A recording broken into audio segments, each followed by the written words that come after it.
What's going on, everybody? Welcome back to another episode of JaAR. JaAR, for those of you that may be new, stands for Joe and Amy Review. This is our show where we go over the weekly magic stories as are posted on Wizards of the Coast website. This week we have Trespass by Michael Yichow. That may sound familiar because last week, and if you missed last week's story, it'll be annotated at the end for you to go check out. But last week's story was by Michael Yichow, which there's nothing wrong with that because Michael's been doing amazing work recently, and we talked about that last week. If you missed last week's, it's just surprising to me that the same person wrote the story 2 weeks in a row. Neither were bad. No. Quick review at the beginning. This one was good. This one was... I feel like this story is the usual story that we get at the beginning of most blocks or sets, where it introduces you to the world and it introduces you to what the world is and to some unnamed characters or unknown characters, but it did it after the fact. And we'll talk about that in the full review itself, but if you're interested in learning about the people of Amonkhet and their beliefs in childhood, this one was real good, and it was pretty short, I think. I don't think it was too time-consuming. No. But yeah, I think it's definitely worth your time, and I think that you should go read that if you haven't already, and then come back here and watch our full review. Yeah, I think it was playful and fun for a good portion of it, And then it got real serious at the end. yeah, but not in a bad way. Not at all. So, on to the full review itself, speaking of that. This story revolved around two characters that we heard about / saw last week. Djeru, who last week I'm pretty sure I referred to as Djeru because I'm dumb. Because I'm pretty sure it's just Djeru. So Djeru and Samut, who Samut has a card and as a mythic, which is an insane card. Djeru has a excuse me, a card in Djeru's Resolve, but he doesn't have his own card specifically. But regardless, we saw Djeru do some interesting things and come to some interesting decisions last week based on his faith. But then this week we get a little bit more of the background of Djeru's relation to Samut, because we heard about Samut last week everybody in the talk crop kind of got downtrodden when they heard about Samut anytime she was brought up, or even the fact that they kind of wouldn't even say her name because she was a dissenter. But you kind of get to see why Djeru is the way he is, and you get to see why Samut is the way that she is. Right. And they both stem from the same incident, which is so cool. Yes. That worked out super well. Super well, and it reflects reality in that way. Right. Where, you have a small group of people and something happens and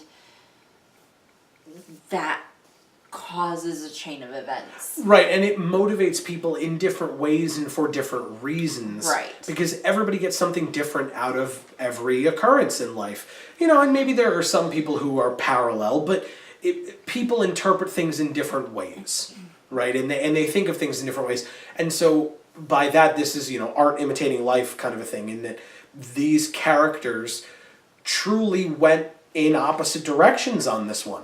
Right? They experienced a trauma. A very big trauma, and a trauma in the loss of their friend, but also in a terrifying experience where they themselves believed that they might have died as well. Right. And so, a life or death situation. And to see their friend die.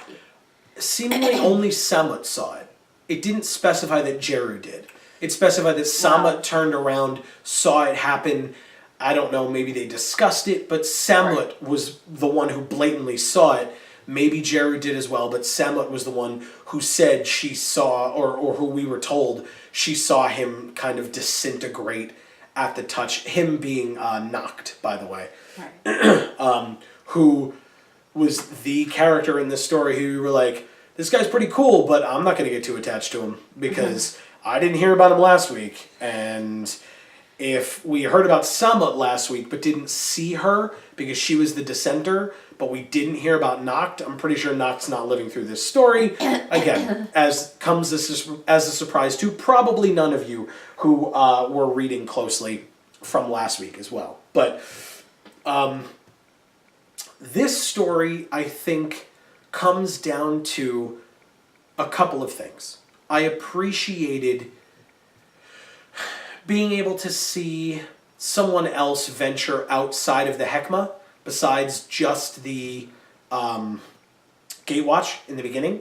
And they didn't venture outside, they kind of appeared outside of the Hekma. But regardless, I appreciated seeing other people outside of the Hekma because it was a different experience. If sandworms and zombies popped up again, it would have been like, okay, we've been here before, move on. But we got to actually see the Grim Strider and the Grim Strider picture and the description of what the Grim Strider is, which is just a giant horned Slender Man, seemingly. A desert Slender Man with the faceless horned guy that disintegrated Noct when Noct and seemingly froze him in his tracks as well, even when Noct couldn't see the Grim Strider. Just like Noct was like, oh, I can't fly anymore. Turned around, saw the Grim Strider touched him, and then he disintegrated. So we got to see that. I actually, based on the fact that Sandworm Convergence is a card in Amonkhet, which says that flying creatures can attack you, and it shows a giant worm coming out of the ground and eating a bunch of birds. I genuinely assumed that was what was going to happen to Samut, or not to Samut, to Noct this time, and that's how he was going to die, was just a sandworm was going to come up and just eat him. But it's cool that it was a creature that hasn't made an appearance really in the story yet. 100% agree. I was just expecting it, and they kind of threw me a curveball because they showed the Grim Strider and then they ran away from it, and I was like, okay, cool, that's fine. And then it came back later on to kill Noct, and that was cool. I did definitely appreciate that. I just was surprised it wasn't a sandworm of some kind. But the only other thing, one of the main things I wanted to mention about this story was timeline stuff. They mentioned at the start, kind of the little introduction in italics before the story itself said years before the Gatewatch appear on Amonkhet. So you know that this story is set years before. Now, at the end of the story, they talk about, youth growing into young adults and beginning their training and becoming initiates and things like that. But the majority of the story, the super majority of the story, is told years before the Gatewatch show up. And so you have at least an idea of how long it's been since Nicol Bolas was around, because it was years from when this story was told to when the Gatewatch show up, and yet these kids don't remember a time when Nicol Bolas was around. So you have to also realize that it was then also years before that even that Nicol Bolas even showed up in the first place. Right. Now they talk about their Vizier teachers. I wrote down one name of Heket, because that name was mentioned a couple times. Vizier Heket as one of their teachers.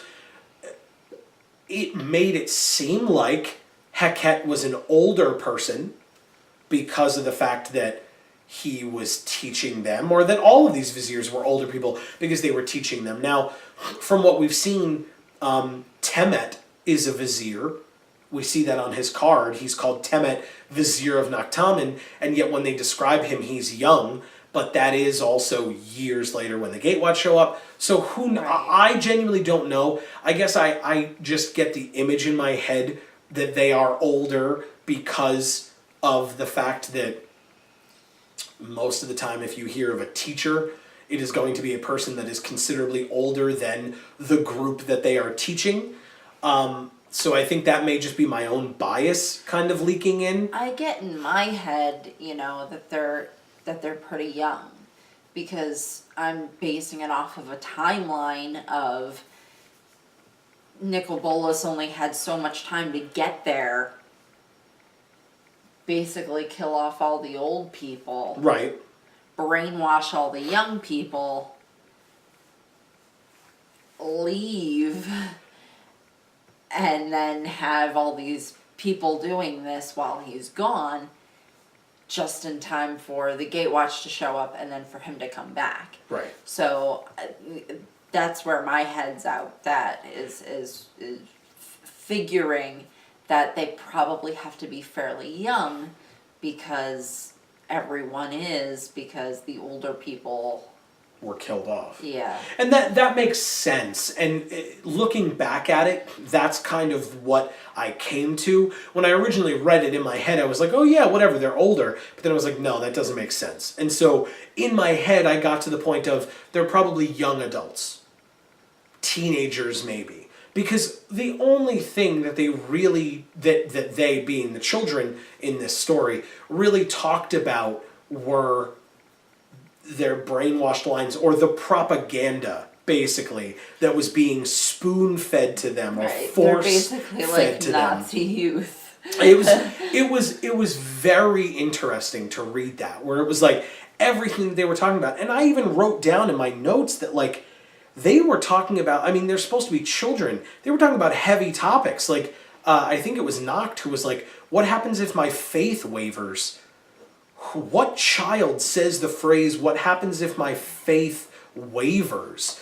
Like, a kid... A child who's afraid of what will happen right, to them. Right. And it's just... A child who knows that they'll be eaten by sandworms. Right. Or who is told, beware of your faith wavering. And so they hear it in that language, and it is purely for fear purposes of, you know, scaring them into believing. And, you know, it kind of came very quickly for Noct, where Noct was first like, oh yeah, I'm totally on board, I'm looking forward to doing all these things, and then out of nowhere he's like, no, I need to know.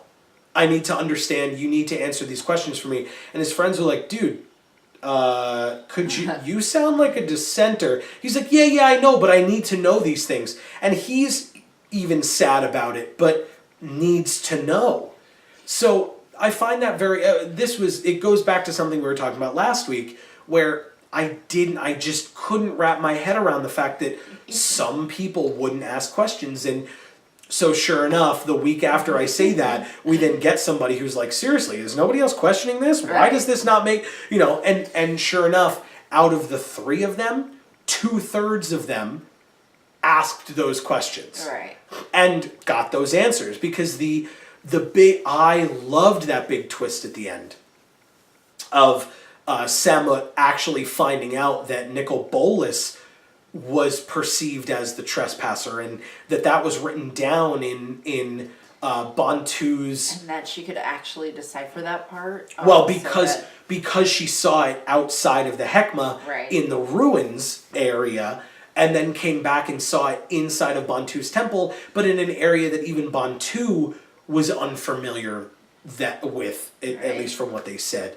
That was great. That made perfect sense, and I loved how that worked out. But sometimes I have problems with stories. So first of all, I will say that goes along with the title. The title was great. I love when titles of these stories have more than one meaning, more than 2 meanings, whatever. This one showed that these children were trespassing outside of the Hekma, but it also talked about how Nicol Bolas was trespassing inside of Amonkhet, inside of Noctamen, whatever you want to call it, and that someone knew it, and someone wrote it down. So it didn't even occur to you to think of it, forgive us our trespasses. Right. Yeah, that's true. No, yeah, you're right. Yeah. Yeah. They're going against their faith. True. Well, yes. Yeah. No, I guess so. Like I was going to say, the only problem that I had with this story was, at the end of this story, what did we gain? Oh, well. That was my concern coming out of this story. And I'll give you a minute to think about We it. learned why there are dissenters. Because there are avenues for people to learn what really happened. As long as they're willing to step out of line. Right. Correct. And once they do, the more they step out of line, the more they discover, which, while it didn't necessarily flat out say this, which makes it a lot easier for the leaders of Amonkhet to say, well, you stepped out of line, now you got to be cast out. Right. And really what it is you're learning too much, you got to get out. Right. Because you're about to figure something out that is inappropriate. Now, when we first saw Samut, we saw her running through the streets either the first or the second story. Yeah. She's running through the streets and she's yelling, "The hours are a lie, don't believe the gods." Why did she at no point say, the God Pharaoh is the trespasser? Why did she at no point talk about him? She never brought him up. And I thought that was odd, because wouldn't that, especially now, knowing that this is what spurred her to yell about all of this and call it all out, why wouldn't she talk about Nicol Bolas like that?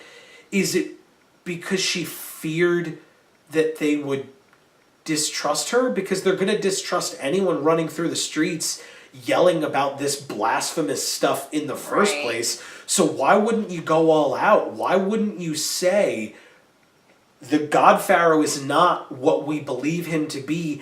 He is the trespasser. He is the one that came here and took over. That seems odd to me. I don't know.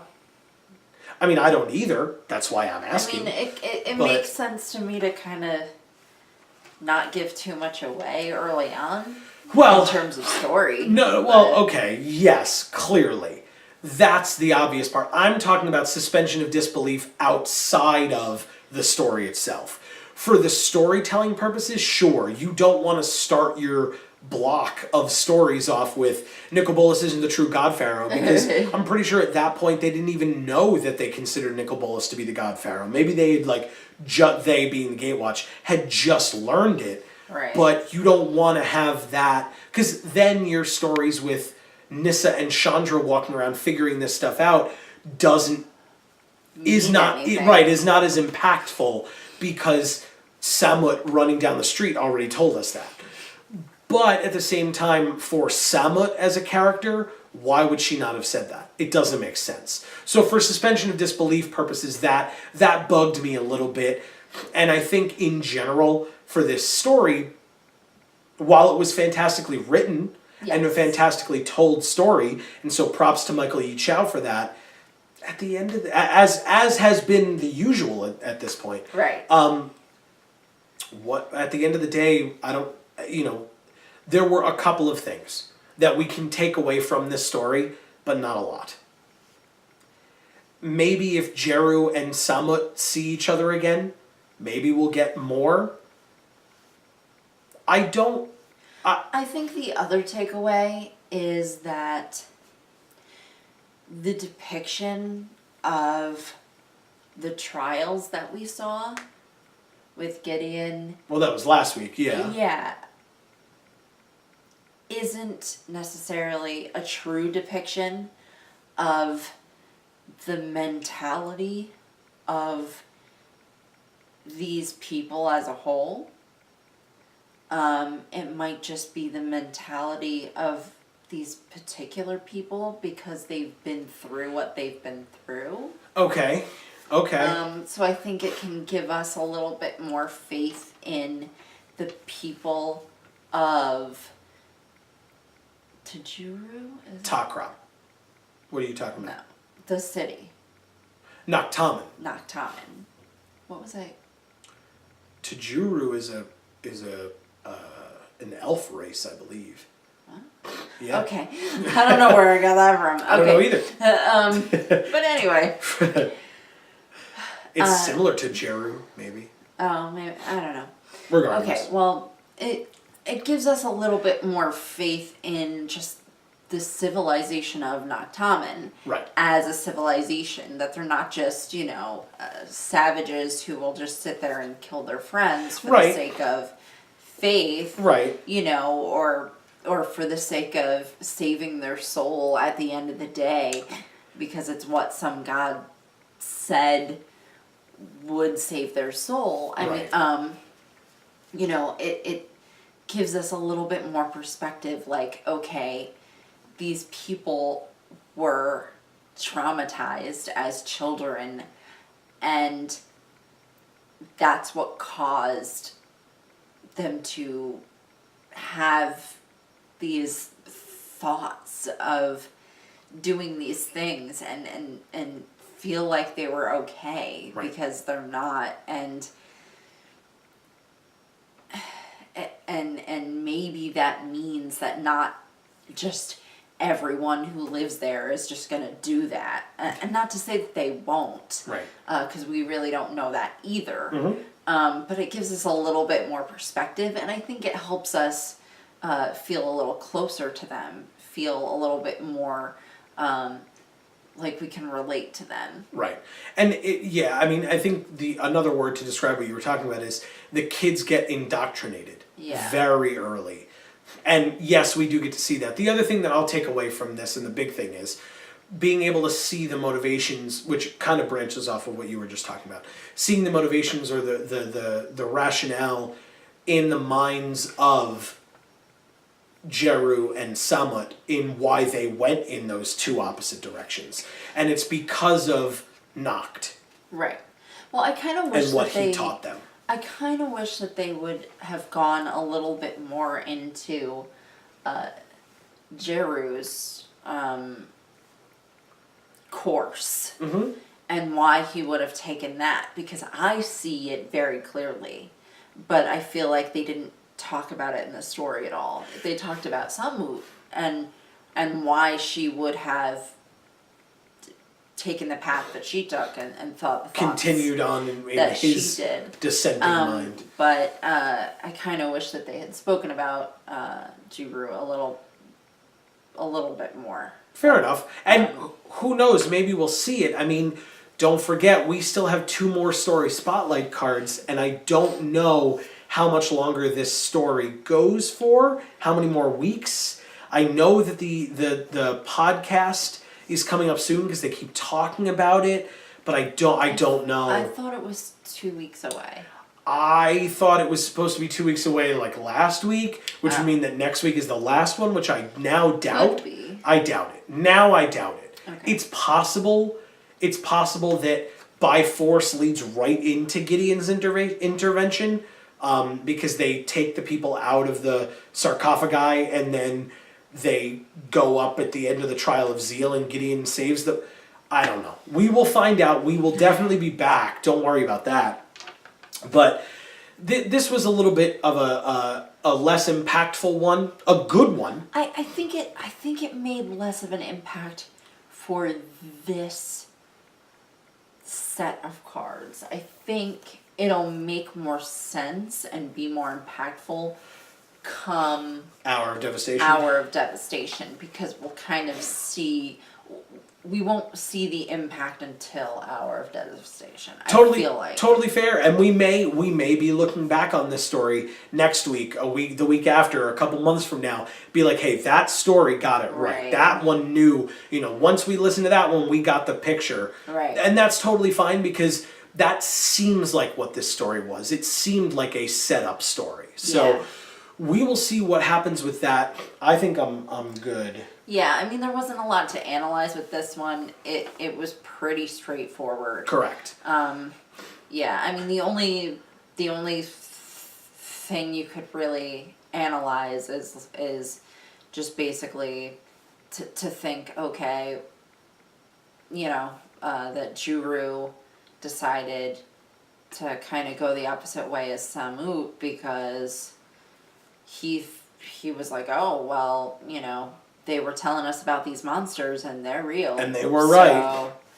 now I'm devout. Which is, that's not an illogical thing to come from that. So Excuse me, it makes perfect sense. That's not really something to analyze. I mean, that's something to, like, infer, maybe. Yeah. But that's as close as you're getting to really pulling apart this story and analyzing it in any way. Right.